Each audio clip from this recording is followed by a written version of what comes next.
Success Brothers. Decided that she wasn't going to take it any longer. Yeah. She stayed on a bus seat. You may not remember it because it's way back now, several years. But your vision is going to inspire you to have peak performance. And that's what the successful know. That's what separates those that are good from those that are great. You follow me? That's why 1% of the world owns 99% of the wealth. So the more you praise and celebrate yourself, the more there is in life to celebrate.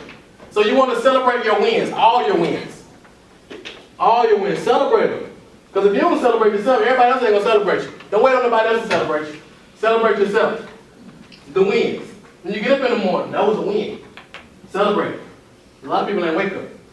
You're free on the streets. That was a win. A lot of my friends who I grew up with, dead, in prison. So I celebrate every day. It's a win. You get you a little journal, you can get from a dollar store. And journal your wins for the day. And you don't just journal your wins, but journal where you fell short. What could you have done better? You follow me? Because you did something, so you still got to win. You been here this weekend was a win. You follow me? You get up and go to school is a win. You follow me? Yes, sir. You play sports on the team, y'all team lost, it's okay. You still got to win. Because you showed up. Yes, sir. You follow me? Now, I ain't saying it's okay to lose, but you still got to win. So either you win or you learn. You don't win or you lose. You win or you learn. So if y'all team lost, now you learned something, how you can get better. That make sense? Write it down. Write it down. Write that down. Phrase that you can say in the human language. How many people want to take a shot at it? I am. Ooh, I am. You follow me? So how many people have said things like, I'm lazy? Or I'm not good at this? How many people have said that before? A lot of y'all, right? And what happened as a result of that? You weren't good at it. Because you spoke it. How many of y'all notice you can speak your reality? Y'all know that? You can sleep in the morning and say, oh man, I'm gonna have a bad day, man, I don't want to go to school. You get up, you brush your teeth, you get up to the bus stop, you miss the bus. You get to school, you get in trouble at school. Right? Because you just got up and already set the tone for your day. Then you get home, something else go wrong or whatever, and you be like, man, I knew it was going to be a bad day, I'm going to go to bed. And then you go to bed with that on your mind all night. How many people did that for? Because you created your day. But if you wake up and say, I'm going to have a phenomenal day today, something amazing and wonderful will happen today. You don't know what it is, but you're speaking that, and guess what's going to happen? You're going to get favored. Something's going to happen. It happens. I promise you that. It's July 26th, 2019, and I am, the youngest in here is 10, so that'll be, you'll be 15. Somebody said it was 18, so that'll be 23. I am, and then you write down, just jot down a couple lines. You can expound. Anybody know about slavery at school? Going to prison and jail is modern day slavery. It's just legalized. Y'all with me? Slavery ain't go nowhere. It's legalized now. They put you in prison, strap you up in one of the little suits, chain your legs up, and they take you out there and work. Think of the line. The guy I'm gonna bring up next, he gonna tell you something gonna blow your way. Let's enjoy life. Pitbull, now you're Leo. Y'all start back up. They get a little loose. They get a little loose. They ain't trying to Mr. Russell, who did a wonderful job. They definitely give him a round of applause. Because without him and this vision, I wouldn't be standing here. And anytime someone reaches out to me and creates an opportunity for me to share my story, I am forever grateful. And as he said, you will never underestimate the power of your network. So make sure before you leave here today that you're able to network with somebody you met here today. And today I'm going to keep it really short and I'm going to share 3 simple things with you. Because all of us are here. And all of us are experiencing life. So write down the word experience. And anybody, E-X-P-E-R-I-E-N-C-E.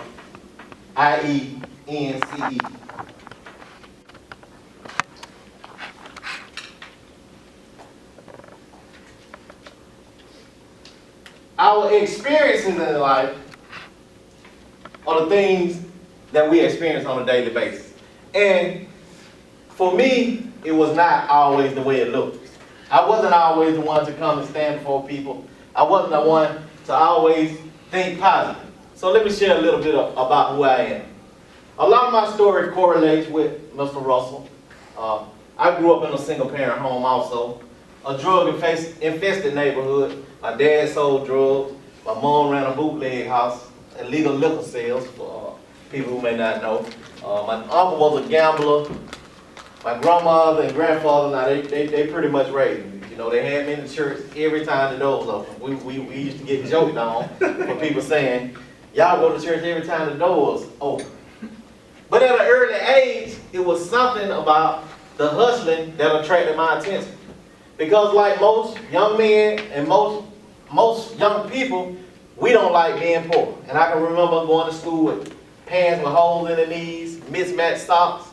And all of this led to my decision. It was these experiences that I had no control over. I couldn't tell my mother to stop doing what she did. I couldn't tell my father to stop doing what he did. They did what they did because they chose to do it.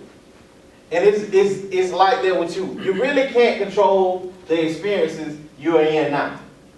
But I'm going to show you how to create great results by the end. Experience led me to dealing in drugs probably around the age of 15. By the age of 15, I dealt in drugs. By the age of 16, I was incarcerated in juvenile. I ended up spending 14 months in Macon, YDC. I got out, nothing had changed. I got out, only thing on my mind, I'm going to show you I can do it and I won't get caught. By the way, my juvenile counselor already predicted. He said, you going to prison. And I said, well, why you bad-mouthing me? He said, I'm not bad-mouthing you, but your actions show that you ain't learned nothing. So that's why it's so important today to make sure that you learn something.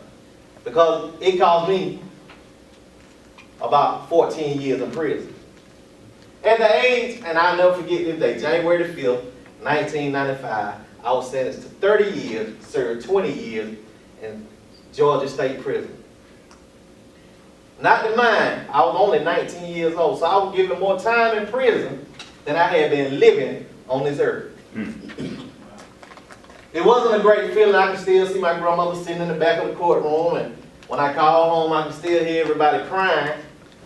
And it went through my mind like, what have I got myself into? Because up to this point, it was a game to me. You know, I only thought about making money, buying cars, buying clothes, running behind women, and all these things. Nothing about life was serious to this point. I ended up doing 9 years and 1 month in prison, straight, no time out. So imagine me longing to be with my mother for 9 years straight. I wanted to go home just to be with my family. Nothing else mattered, the small things. And so many times in life we overlook the small things. But at this time, just give me the small things. I ended up doing 9 years in prison, and of course, as they say, a hard head makes a hard bed, and you have to sleep in it. So, you know, during these 9 years, man, my greatest stint was I did 6 months in isolation confinement. That means I did 6 months straight, 23 hours a day lockdown with 1 hour out. 1 hour, and if it rained, it just was over with. And to maintain your sanity, this is what we did. We kicked on doors, we cussed out officers, and we did those things just to feel like we were being heard. And I can actually remember going in a rage. It was like a rage. I had definitely lost a lot of what people would call normal. You know, I was mad. I was blaming people. I was thinking, man, my daddy, why he wasn't in my life? Why he sold drugs? Why my mama did what she did? The white man this, the blue man that. You know, and it didn't make things any better. I sold drugs in prison. I had drugs smuggled in prison. So I still had this mentality. But the day before we leave, I'm going to show you how to create an MVP mindset. The M is for mindset.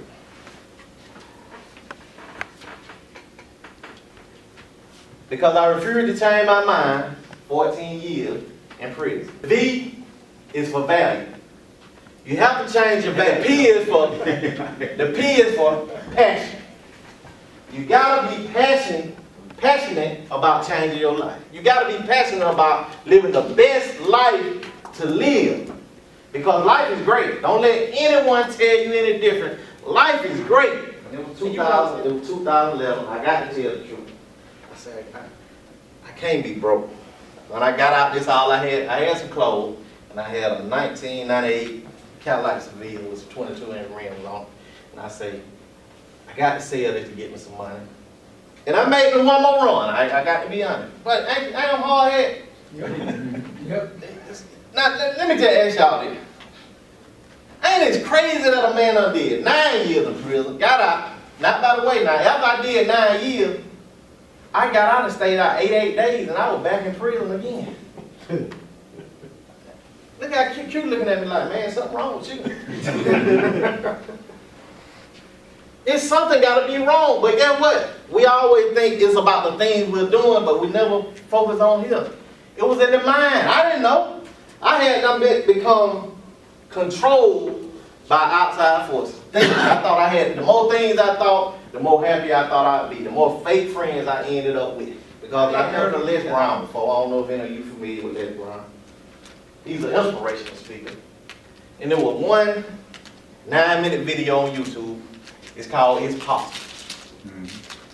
And during them 5 miles, me and my business partner, I was a co-owner of a beauty salon and barbershop at the time. We'd be walking and he'd be trying to talk and I'd let that It's Possible just keep beat my brain.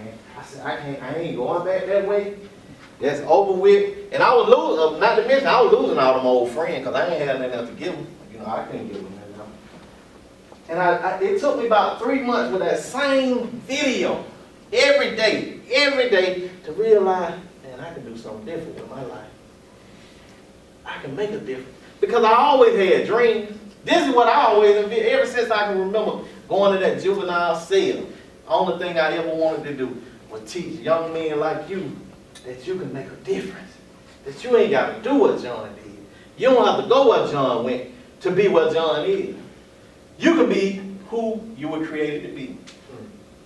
So you might as well embrace it, you know what I mean? Back in the days when I was young, I'm not a kid anymore. But some days I sit and wish I was a kid again. Back in the days when I was young, I'm not a kid anymore. But some days I sit and wish I was a kid again. Back in the day. Back in the day. Back in the day. Back in the day. Back in the day. I'm talking back in the day. Let's take it back. Take it back for a second. Come on. Black